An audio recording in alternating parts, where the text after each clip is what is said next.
ஏப்பா வண்டி வாங்கி தரேன்னு சொன்னீங்க, என்னப்பா ஆச்சு?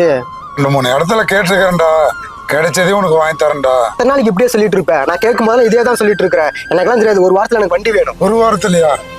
டேய், முன்ன மாதிரி ஒன்றும் வண்டியும் வாடகையும் இல்லடா.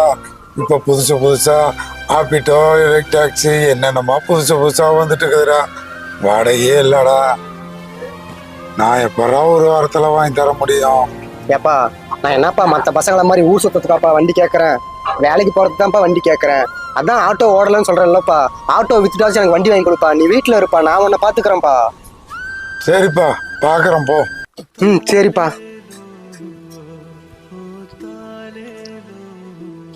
நீங்க பேசுறதெல்லாம் நானும் கேட்டுட்டு தான் இருந்தேன்.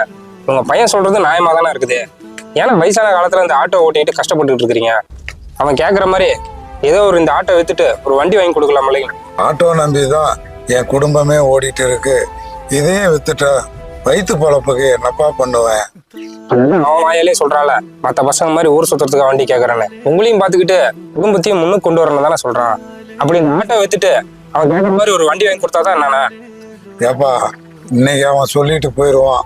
நாளைக்கு அவன் கல்யாணம் பண்ணி அவன் பொண்டாட்டி பேச்சை கேட்டுட்டு போயிட்டா எனக்கு கடைசி வரைக்கும் யாரு? இந்த ஆட்டோதாப்பா கஞ்சி ஊற்றும்.